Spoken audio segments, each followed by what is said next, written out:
Morning all of you. 76वें स्वतंत्रता दिवस पे आप लोगों का स्वागत है। आज हम पुनः फाइनेंशियल लिटरेसी के अगले चरण में बातचीत करने जा रहे हैं। हमारा देश बहुत ही तेजी से प्रगतिशील है। आने वाले समय में हम एक प्रगतिशील नहीं, प्रगतिपूर्ण देश के रूप में सामने आने वाले हैं।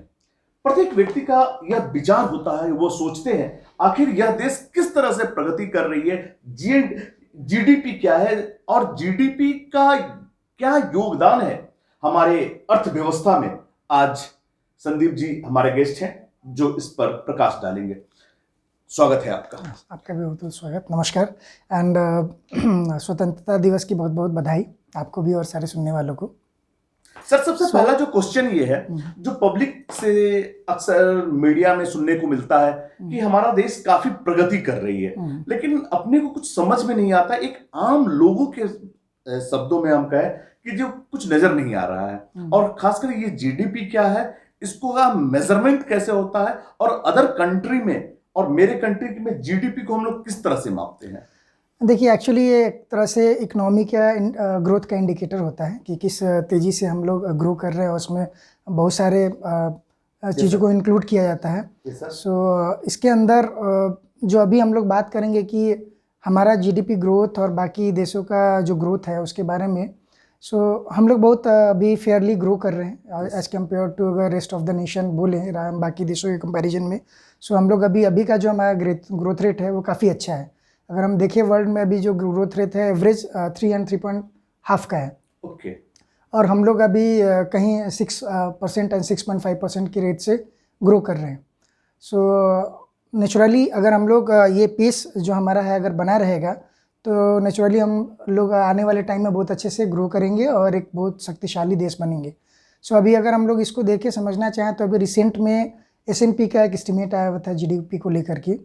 तो S&P एक बहुत रिप्यूटेड संस्थान है, वो ऐसे भी बिना किसी रिसर्च का या बिना किसी ठोस एनालिसिस का अपना कोई भी ओपिनियन भी नहीं रखता है नॉर्मली। तो अभी उनका क्या इंडियन ऑर्गेनाइजेशन है या नहीं, ये ग्लोबल ऑर्गेनाइजेशन है, जो ग्लोबल ऑर्गेनाइजेशन है एंड बहुत रिप्यूटेड ऑर्गेनाइजेशन है। सो उनका अभी रिसेंटली अभी कुछ दिन पहले उनका एस्टिमेट आया अबाउट इंडियन इकोनॉमी। सो अभी जो अपना जीडीपी 3.4 ट्रिलियन यूएसडी का अभी इंडिया का वर्तमान अभी जीडीपी है, उसके बारे में उन्होंने एस्टिमेट किया है, प्रोजेक्शन किया है कि बाय 2031 ये 3.4 से 6.7 ट्रिलियन यूएसडी और डॉलर का हो जाएगा। अप्रॉक्सीमेटली लगभग डबल हो जाएगा। और ये समय भी बहुत हम कहेंगे कि बहुत ज़्यादा नहीं है। 2023 में हम लोग हैं और ये प्रोजेक्शन वो 2031 के लिए कर रहे हैं।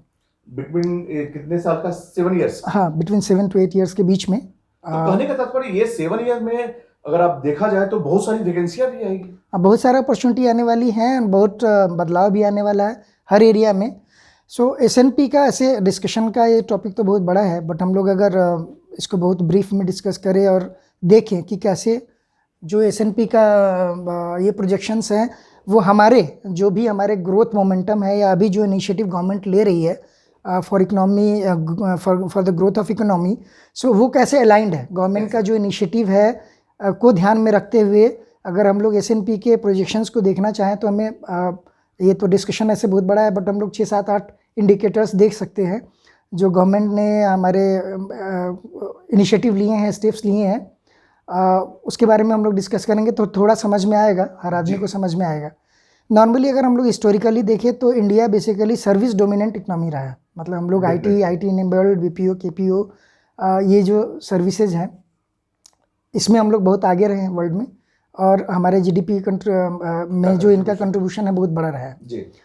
सो बट अभी गवर्नमेंट सर्विस डोमिनेंट इकोनॉमी से चाह रही है कि हम मैन्युफैक्चरिंग डोमिनेंट इकोनॉमी बने। मतलब इंडिया को गवर्नमेंट चाह रही है कि ये फैक्ट्री फॉर द वर्ल्ड के रूप में इमर्ज हो। हम लोग यहाँ पे जो भी बनाए वो पूरे वर्ल्ड में जाए, और जो हमारी डिपेंडेंसी सर्विस सेक्टर पे है, सर्विस सेक्टर को तो ग्रूम करे ही करे, बाद में जो share of manufacturing sector in GDP है उसको ग्रो करे। अभी वो जो शेयर है बहुत कम है, अप्रोक्स मतलब 18% के आसपास में मैन्युफैक्चरिंग का कंट्रीब्यूशन है जीडीपी टोटल जो हमारा जीडीपी है उसके अंदर। सो इसके लिए गवर्नमेंट ने बहुत सारे इनिशिएटिव लिया है, जिसमें अगर हम लोग देखें इंफ्रास्ट्रक्चर डेवलपमेंट पे भी उनका काफ़ी फोकस है इंफ्रास्ट्रक्चर डेवलपमेंट की अगर हम बात करें तो आज के डेट में सिर्फ फिजिकल इंफ्रास्ट्रक्चर की बात नहीं हो रही है वर्ल्ड में। आज के डेट में दोनों फिजिकल एंड जो डिजिटल इंफ्रास्ट्रक्चर है दोनों की बात हो रही है। तो गवर्नमेंट ऑफ इंडिया ने फिजिकल इंफ्रास्ट्रक्चर में भी बहुत अच्छा काम किया है। जैसे अगर हम लोग रिसेंट में कॉमन लोगों के लिए अगर हम बोले तो बहुत सुनने में आता होगा, जैसे सागर माला प्रोजेक्ट हुआ या अपना भारत में सभी जगहों पे सड़क का जाल बिछाने के लिए जो प्रोजेक्ट नॉर्मली इन्होंने लिया है, भारतमाला प्रोजेक्ट, सागरमाला प्रोजेक्ट, नदियों के थ्रू और समुंदर के थ्रू जो भी लॉजिस्टिक्स वगैरह को इम्प्रूव करने के लिए। सो ये दो चीज़ अगर हम लोग देखें फिजिकल इंफ्रास्ट्रक्चर में बहुत अच्छा काम हो रहा है। साथ में नए नए पोर्ट्स भी बन रहे हैं। और अगर हम लोग डिजिटल इंफ्रास्ट्रक्चर की बात करें तो जैसे अभी UPI देखें, आधार देखें, 4G 5G नेटवर्क देखें, क्लाउड पे भी अभी बात हम लोग कर रहे हैं। बहुत सारा डिजिटल इंफ्रास्ट्रक्चर पे भी गवर्नमेंट का बहुत फोकस है और ये गवर्नमेंट बहुत सारी इनिशिएटिव डिजिटल इंफ्रास्ट्रक्चर को भी इम्प्रूव करने में ले रही है। अब सेकेंड अगर हम लोग देखें कि इस जो अभी हम लोग जिस इकनॉमी को अचीव जिस GDP को अचीव कर रहे हैं, जो भी हमारा अभी आज के डेट में एग्जिस्टिंग GDP है 3.4 ट्रिलियन का, और इसमें जितने वर्कफोर्स से लगे हुए हैं, जितने स्किल्ड हैं, क्या सेम स्किल पे और सेम वर्कफोर्स के साथ हम लोग ये जो हमारा एस्टिमेट S&P ने दिया है 6.7 ट्रिलियन का, उसको अचीव कर पाएंगे? तो इसमें सर्टेनली ये कहना होगा कि इसमें इम्प्रूव करने की ज़रूरत है। तो स्किल मैन पावर के को अवेलेबल करने के लिए भी गवर्नमेंट ने काफ़ी इनिशिएटिव लिए हैं। जैसे अगर हम लोग देखिए तो एजुकेशन फ्रंट पे गवर्नमेंट न्यू एजुकेशन पॉलिसी भी लेके आई है और साथ में स्किल इंडिया का भी जो मिशन है उसके लिए सेपरेट मिनिस्ट्री भी बना दिया है, स्किल डेवलपमेंट मिनिस्ट्री। खासकर मेक इन इंडिया ने काफ़ी अच्छा काम किया है। वो किया है, काफ़ी स्किल को डेवलप करने के लिए भी गवर्नमेंट काफ़ी इनिशिएटिव्स एंड पॉलिसी फ्रेमवर्क लेके आ रही है। एंड मेक इन इंडिया तो अगेन जो मैन्युफैक्चरिंग सेक्टर को इम्प्रूव करने के लिए पूरा होलिस्टिक जो उसका पैकेज है, जो उसका फ्रेमवर्क है, वो काफ़ी होलिस्टिक फ्रेमवर्क है, वो तो है ही। तो हमने बात किया इंफ्रास्ट्रक्चर का, जिसमें फिजिकल एंड डिजिटल इंफ्रास्ट्रक्चर हो गया, स्किल मैन पावर हो गया, जिसमें गवर्नमेंट काफ़ी इनिशिएटिव ले रही है। ये सिर्फ उन लोगों के लिए नहीं है जो अभी पढ़ाई कर रहे हैं या जो अभी वोकेशनल ट्रेनिंग लेना चाह रहे हैं। इवन स्किल इंडिया मिशन के अंदर जो आदमी काम ऑलरेडी कर रहा है, जो हमारा यूथ वर्कफोर्स ऑलरेडी किसी न किसी फैक्ट्री में, संस्थान में काम कर रहा है, उनको भी स्किल करने के लिए गवर्नमेंट काफ़ी इनिशिएटिव ले रही है। मतलब अपने एजुकेशन को हायर करिए, चीज़ों को सीखिए, जो भी कर रहे हैं उसको और अच्छे तरीके से क्या कर सकते हैं, उसके लिए गवर्नमेंट काफ़ी इनिशिएटिव ले रही है। एंड इसमें कॉर्पोरेट जो भी कॉर्पोरेट हाउसेज हैं वो भी काफ़ी बढ़ चढ़ के भागीदारी ले रहे हैं। थर्ड अगर हम लोग देखें कि हमारा ये दो इम्पोर्टेंट चीज़ है। तीसरा है लॉजिस्टिक फ्रेमवर्क पे भी हमें बात करना पड़ेगा, बिकॉज अगर हम लोग देखें कि logistic cost to the proportion of GDP, so आज के रेट में हमारा जो लॉजिस्टिक कॉस्ट है वो अप्रोक्स 14% ऑफ GDP है, जो काफ़ी हाई है। अगर हम लोग कंपैरिजन करें चाइना से तो ये 10% है, और अगर US को देखें तो ये 8% है। US का GDP का 8% लॉजिस्टिक का जो भी खर्च होता है उसके लिए करता है। चाइना 10% करता है, बट इंडिया अभी 14% पे है, तो काफ़ी बड़ा है। तो इसके लिए भी गवर्नमेंट इनिशिएटिव ले रही है, उसको 14% से कहीं 10% पे टारगेट कर रही है, एंड इवन लेस दैन 10%, मतलब 8% पे भी करेगी। बट अभी इमीडिएट उनका एम है कि एटलीस्ट 14% से उसको घटा के कम से कम 10% करे, बिकॉज अगर लॉजिस्टिक कॉस्ट ज़्यादा होगा तो उसका काफ़ी इम्पैक्ट मार्केट पे आएगा, मैन्युफैक्चरिंग पे आएगा, एक्सपोर्ट पे आएगा। तो अकॉर्डिंगली उस पर भी गवर्नमेंट का काफ़ी फोकस है। तो उसके लिए भी गवर्नमेंट NLP लेके आई है, नेशनल लॉजिस्टिक पॉलिसी लेके आई है। अच्छा। तो इसके अंदर उनका जो एम है वो बेसिकली पहला एम तो है कि कॉस्ट को कम करना, जो 14 है उसको 10% करना, और बहुत सारी जो चीज़ें हैं, प्लेटफॉर्म्स हैं, उनको इंटीग्रेट करना, करके, और जो भी टाइम लग रहा है या इवन वेयर हाउसिंग की फैसिलिटी में जहाँ भी कमी है उन सबको पूरा करना है। तो कॉस्ट कम्पिटिटिव बनना, इंफ्रास्ट्रक्चर में डेवलप इम्प्रूव करना, वेयर हाउसिंग वगैरह में भी इम्प्रूवमेंट करना, ये सारा गवर्नमेंट का एम है। और ये काफ़ी प्रायोरिटी लिस्ट में है, काफ़ी प्रायोरिटी लिस्ट में है गवर्नमेंट की। अगर फिर उसके आगे हम बात करें कि ठीक है ये सारी चीज़ें तो हो रही हैं, उसके बाद भी और भी इनिशिएटिव्स हैं जो गवर्नमेंट ले रही है। लाइक अगर आप रिसेंटली सुन रहे होंगे PLI स्कीम। सो PLI स्कीम में क्या है कि ये बेसिकली प्रोडक्शन लिंक्ड स्कीम है, इंसेंटिव है। PLI इंसेंटिव जो है प्रोडक्शन लिंक इंसेंटिव है। इसके अंदर गवर्नमेंट ने 14 सेक्टर आइडेंटिफाई किए हैं, और उन सब के मैन्युफैक्चरिंग के लिए, इंडिया में उसका मैन्युफैक्चरिंग करने के लिए काफ़ी बेनिफिट दे रही है, सहूलियत दे रही है, इवन कैपिटल असिस्टेंस भी दे रही है। काफ़ी मात्रा में गवर्नमेंट ने इसके लिए फ़ंड भी एलोकेट किया हुआ है। सो मेजर जो उसमें 14 सेक्टर है उसमें 4-5 सेक्टर मैं बता देता हूँ, जैसे मोबाइल मैन्युफैक्चरिंग के लिए हो गया, चिप सुन रहे होंगे, चिप्स फैब, चिप और फैब के यूक्रेन के युद्ध में तो हाँ काफी डिस्टर्बेंस हुआ है, इवन कोरोना के टाइम में भी डिस्टर्बेंस हुआ है काफ़ी, उससे भी अपनी इंडस्ट्री पे काफ़ी इम्पैक्ट आया था। तो फैब और चिप जो भी हम बोलते हैं उसके मैन्युफैक्चरिंग को असिस्टेंस उसको सपोर्ट करने के लिए भी पीएलआई इंसेंटिव लेके आई है गवर्नमेंट। ऑटोमोबाइल के लिए भी है, मेडिकल डिवाइसेस के लिए भी है, मेडिसिन के लिए भी है, बहुत सारा सेक्टर आइडेंटिफाई किया है गवर्नमेंट ने। और उन सबको इवन सोलर पे जो रिन्यूएबल एनर्जी के लिए सोलर का यहाँ पे प्लेट्स वगैरह बने जो उसका होता है और सोलर पे काम हो उसके लिए भी गवर्नमेंट उसको भी पीएलआई इंसेंटिव स्कीम में रखे हुए। तो बहुत सारे स्कीम्स को 14 एरिया आइडेंटिफाई करके गवर्नमेंट उसको ग्रेजुअली उस पे मूवमेंट सपोर्ट कर रही है और उसको हर तरह की सुविधा देने के लिए आज के डेट में गवर्नमेंट रेडी है, जिससे कि बाहर के मैन्युफैक्चरर आए, बाहर के इन्वेस्टर आए इंडिया में और यहाँ पे अपना प्लांट लगाए, यहाँ पे अपना मैन्युफैक्चरिंग यूनिट लगाए। आपके कहने का तात्पर्य यह है कि जो अभी आने वाला जो न्यू जनरेशन है वो उनके लिए काफी अपॉर्चुनिटी है, बहुत वास्ट अपॉर्चुनिटी है और ये मतलब आपका 7 से 8 साल के अंदर मैसिव चेंज आने वाला है। अगर हम लोग गवर्नमेंट के इनिशिएटिव्स को देखिए, FIIs का जो कॉन्फिडेंस है इंडिया में देखिए, FDI का फ्लो देखें इंडिया में, और अभी जो इंडिया का ग्रोथ रेट है 6.5 का 6.7 का जो भी ग्रोथ प्रोजेक्शंस आ रहे हैं, अगर वो कंटिन्यू रहा तो हम लोग 2031 तक 6.7 ट्रिलियन की इकोनॉमी बनेंगे। बट साथ में गवर्नमेंट के जो मिशंस हैं, जो सपोर्ट है या जो पीएलआई इंसेंटिव स्कीम्स की जो ओरिजिनल है, जो इसका ऑब्जेक्टिव है, वो हम लोग अचीव करें तो हमें कोई नहीं रोकेगा इस बड़े टारगेट को अचीव करने के लिए। और भी चीज़ें हैं, जैसे अगर आपको मतलब अपने इकोनॉमी को सस्टेनेबल बनाना है तो अपने को सस्टेनेबल एनर्जी में भी सेल्फ सफिशिएंट होना पड़ेगा और सस्टेनेबल होना पड़ेगा। तो एनर्जी के एरिया में भी गवर्नमेंट ने काफ़ी काम किया है। इस बजट में भी सुना होगा आप लोगों ने कि ग्रीन हाइड्रोजन मिशन पे गवर्नमेंट काफ़ी काम कर रही है, उसके लिए बहुत फंड एलोकेट कर रही है। सोलार एनर्जी पे बहुत सारा काम कर रही है गवर्नमेंट। तो रीन्यूएबल एनर्जी पे भी गवर्नमेंट का काफ़ी फोकस है। ये भी एक ऐसा इंडिकेटर है कि बहुत इंपॉर्टेंट इंडिकेटर, अगर हमारे पास एनर्जी पे अवेलेबल नहीं रहेगी और अगर एनर्जी हम self sufficient and affordable price पे बाई नहीं कर पाएंगे तो फिर इंडस्ट्रियल ग्रोथ खासकर मैन्युफैक्चरिंग का पॉसिबल नहीं है। उसके बाद से अगर हम लोग बात करें तो इंडिया में बहुत फेवरेबल क्लाइमेट है अभी। अगर हम लोग बोले स्टार्टअप को लेके तो स्टार्टअप इकोसिस्टम में इंडिया वर्ल्ड में 3rd नंबर पे आता है। और इंडियन स्टार्टअप को काफ़ी फंडिंग भी मिल रहा है। और अगर हम पास्ट में देखें तो कई स्टार्टअप कंपनीज जैसे फ्लिपकार्ट हो गया, आपका ओला हो गया, उबर तो नहीं, ओला हो गया, और पेटीएम्स हो गए, ये सारे यूनिकॉर्न्स हैं, स्टार्टअप यूनिकॉर्न्स हैं जो पिछले कई सालों में उभर के आए हैं। तो इंफ्रास्ट्रक्चर के साथ साथ मतलब ये जो एक इकोसिस्टम है स्टार्टअप के लिए, उसको भी गवर्नमेंट ने काफ़ी लुक्रेटिव बनाया है। इनके भी टैक्स एग्जम्पशंस हैं, कई बेनिफिट्स हैं स्टार्टअप्स को भी गवर्नमेंट दे रही है, government of India. And foreign के काफ़ी इन्वेस्टमेंट इंडियन स्टार्टअप में भी आ रहे हैं और कई इंडियन स्टार्टअप यूनिकॉर्न भी बन रहे हैं। जैसे बायजूस का भी अभी नाम सुना होगा, अभी तो खैर वो थोड़ा क्राइसिस में है, बट अभी वो भी इंडियन यूनिकॉर्न और काफ़ी अच्छा वैल्यूएशन था, काफ़ी अच्छा उसमें इन्वेस्टमेंट भी था। अगर फिर हम लोग देखें कि रेगुलेटरी फ्रेमवर्क में, तो अभी अपने पास काफ़ी अच्छे रेगुलेटर हैं। लाइक कैपिटल मार्केट की बात करें तो सेबी है, और banking regulation, banking financial market के लिए RBI है। सो ये वर्ल्ड के काफ़ी कॉम्पिटेंट और काफ़ी इफ़िशिएंट रेगुलेटर्स हैं। सो हमारे यहाँ रेगुलेटरी फ्रेमवर्क का भी कोई फियर आज के डेट में नहीं है।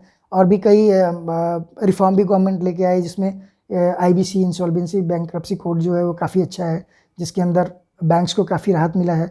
अभी वर्ल्ड वाइड अगर देखें तो जो इन्फ्लेशन है उसके कंपैरिजन में इंडिया का इन्फ्लेशन भी काफ़ी कंट्रोल है। RBI बहुत सक्सेसफुली इन्फ्लेशन को कंट्रोल भी कर रही है एंड बाकी मॉनेटरी पॉलिसी को भी काफ़ी क्लोजली वॉच कर रही है। जिस तरह से अभी ग्लोबल सिचुएशन है उसमें इंडिया बहुत अच्छे लेवल पे स्टैंड करता है। एंड उसके बाद अगर हम लोग देखें कैपिटल भी बहुत ज़रूरी है अगर हम अपने इंडस्ट्री को इम्प्रूव करना चाहते हैं, इंक्रीज करना चाहते हैं। तो इंडिया मतलब top 10 even top 7 most preferred destination में है FDI अट्रैक्ट करने में। सो अभी भी ऐसे US तो नंबर 1 पे रहता ही है ही, बट इंडिया भी अभी अपनी रैंकिंग को काफ़ी इंप्रूव किया और अभी बहुत अच्छे पोजीशन पे है FDI के पर्सपेक्टिव से। इवन फॉरेन के इन्वेस्टर्स का काफ़ी कॉन्फिडेंस है आज के डेट में। उसी तरह से अगर हम देखें तो डिफेंस मैन्युफैक्चरिंग में भी गवर्नमेंट ऑफ इंडिया का काफ़ी ध्यान है। स्पेशल डिफेंस कॉरिडोर भी लेके आ रही है, स्पेशल फ्रेट कॉरिडोर भी लेके आ रही है। तो ये जो इंफ्रास्ट्रक्चर का बेनिफिट हमें दिखेगा आने वाले 2-3 सालों में, जब ये सारी चीज़ें इंटीग्रेट होंगी और इन सब का बेनिफिट दिखना शुरू होगा, तो मैं बिल्कुल अलाइन करता हूँ जो S&P का जो भी प्रोजेक्शंस एंड एस्टिमेट्स हैं 3.4 ट्रिलियन से 6.7 ट्रिलियन का। मुझे लगता है कि ये हम लोग कर पाएंगे। एंड सबसे इम्पोर्टेंट चीज़ आज के डेट में जो हमारे साथ है वो डेमोग्राफिक डिविडेंड है। मतलब हम लोग we are the youngest nation in the world. मतलब हमारी जो 30 एंड 30 बिलो का जो पॉपुलेशन है अभी वर्ल्ड में सबसे ज़्यादा है। एक चीज मैं बातचीत करूंगा, जैसे अभी हम लगभग 140 करोड़ की जनसंख्या है हमारे पास, बिल्कुल। और उसमें अप्रोक्सीमेटली मोर देन 65% यंग है। बिल्कुल बिल्कुल कहने का तात्पर्य मेरे पास एक अच्छी खासी इन्वेंट्री है यूथ की। बिल्कुल बिल्कुल। और अगर हम जब आमतौर पर जब हम बातचीत करते हैं लोगों से, तो उनमें बड़ा ही हताश उदास जैसा भाव नजर आता है कि जो क्या होगा। तो ये कहीं ना कहीं एक ऐसी किरण नजर आ रही है कि आने वाला समय काफी उज्जवल है, बहुत सारी अपॉर्चुनिटीज आ रही है। तो अभी जो बच्चे एमबीए करके इंजीनियरिंग करके जो बाहर आ रहे हैं, तो आप उन्हें क्या संदेश देना चाहेंगे? देखिए, मैं उनको यही बोलूँगा कि अपना काम, जो भी काम में वो ऑप्ट कर रहे हैं, जिस भी इंडस्ट्री में जा रहे हैं या जो भी काम वो करना शुरू कर रहे हैं, उसको मन लगा के करें। और हतोत्साहित होने की ज़रूरत नहीं है। अभी भी अगर उनको देखना है तो खुद उनको समझ में आ रहा होगा, महसूस कर रहे होंगे कि आज के डेट में हम वर्ल्ड वाइड बहुत अच्छे जगह पे प्लेस्ड हैं। We are placed at very fairly and very handsome place. सब जगह हालत ख़राब है, इवन यूएस की भी इकोनॉमी की हालत ख़राब है, यूरोप की इकोनॉमी की हालत ख़राब है। एंड बट हम लोग का अभी इंडियन इकोनॉमी काफ़ी अच्छा परफॉर्म भी कर रही है और सस्टेन भी कर रही है इसको। ऐसा नहीं कि एक बार वन टाइम परफॉर्मेंस है। इवन अगर हम देखिए micro management and even management done by government of India and we people and the citizens of India, हमने देखा कि कोरोना के टाइम में भी हमने काफ़ी अच्छा से मैनेज किया और इतने विविध जो भी पेंडेमिक थे उससे बड़े आराम से हम लोग निकले। सो इस मैनेजमेंट कोरोना के टाइम में जो हमने मैनेजमेंट किया है, जो गवर्नमेंट ने मैनेजमेंट किया है, उससे भी पूरे वर्ल्ड में कॉन्फिडेंस आया है इंडिया पे कि इतने लार्ज पॉपुलेशन को लेकर के ये कंट्री इतना, मतलब कि मैं आराम से तो नहीं बोलूँगा, सफरिंग तो आया ही है, बट फिर भी जो वर्ल्ड सोच रही थी उससे कम सफरिंग्स पे हम लोगों ने इसको सेल आउट किया, बाहर निकले इससे। तो इस मैनेजमेंट को देख करके भी, और इवन अपना ड्रग हम लोगों ने खुद ही बनाया, उसको वर्ल्ड में भी भेजा, जहाँ जहाँ रिक्वायर्ड थी हम लोगों ने उल्टे भेजा, जबकि इंडिया पहले हमेशा डिपेंडेंट रहती थी। बट आज इस टाइम में अभी ये जो यंग इंडिया है और नया न्यू इंडिया है, ये अभी लोगों को असिस्टेंस करने में भी बिलीव करती है। तो हम लोगों ने कोरोना के मेडिसिन भी कई कंट्रीज़ को दिए। तो ये इंडिकेट करता है कि हमें हतोत्साहित होने की ज़रूरत नहीं है। आने वाला टाइम आप ही लोगों का है। जहाँ भी हैं अच्छा मेहनत करें, अच्छा काम करें, बिल्कुल आप सबका एस्पिरेशन पूरा होगा। कहीं ना कहीं आने वाला भारत एक स्वच्छ, सुंदर, स्वस्थ और मजबूत भारत, बिल्कुल।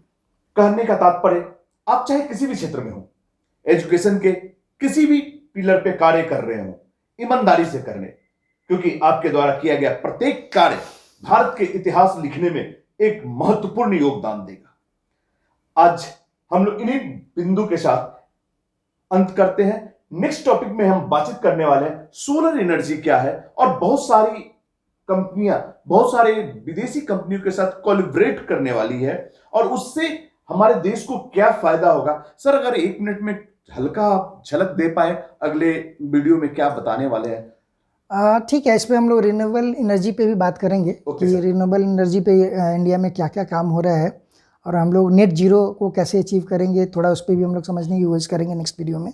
एंड हर सेक्टर में इन्वेस्टमेंट आ रहा है, रिन्यूएबल एनर्जी में भी इन्वेस्टमेंट आ रहा है, गवर्नमेंट का भी काफ़ी फोकस है। एंड सबसे जो इम्पोर्टेंट चीज़ है कि आज के डेट में जो इंडिया के सिटीजन से एक्सपेक्टेड था जी, लोगों ने अभी क्लियर मैंडेट भी देना शुरू किया। इवन कर्नाटका के इलेक्शन में भी देखा हम लोगों ने बहुत क्लियर मैंडेट दिया। हम लोग यहाँ पॉलिटिक्स बात करने के लिए नहीं बैठे हैं, बट ये बहुत ज़रूरी है जी। आप जिसको भी चुने फुल मेजोरिटी से चुने कि ये पॉलिसी रिलेटेड फ्रेमवर्क्स को कोई भी गवर्नमेंट आए वो आगे लेके मजबूती से बढ़े, उसको कहीं भी देखने की इधर उधर जरूरत ना पड़े, कोई भी मेजोरिटी दे। ऐसे बहुत अच्छा इंडिकेशन है पिछले 2 इलेक्शन से भी, और इवन कर्नाटका का भी एक रिसेंटली कंक्लूड हुआ है, जिसको भी देना है फुल मेजोरिटी देना है। तो ये भी एक बहुत बड़ा इंडिकेटर है कि बाहर के लोग देखते हैं इंडिया को कि भाई यहाँ पे कंप्लीट मेजोरिटी की गवर्नमेंट है, पॉलिसी लेने के पोजीशन में सक्षम है। कहीं ना कहीं यह बतलाता है कि आज हम बिखरे हुए नहीं हैं, हमारा मत एक पॉइंट पर है। यह बतलाता है कि हम कितने सजग हैं, हम अपने आगे के भविष्य को कैसे देखते हैं। तो अगले वीडियो में हम लोग फिर मिलेंगे नई ऊर्जा, नए संकेत, नए ज्ञान के साथ। और हां, आने वाला युवा यह ध्यान रखें, आने वाला समय आपका है। किसी ने सही कहा है, जमी आसमां से आगे हूं, वक्त की कारवां से आगे हूं, मैं कहां हूं खुदा जाने, लेकिन कल जहां था उससे आगे हूं। ठीक इन्हीं शहर के साथ आपसे विदा लेता हूं। आने वाला समय काफी सुंदर है, इंतजार करें और काम में लग जाए। जय हिंद। जय हिंद।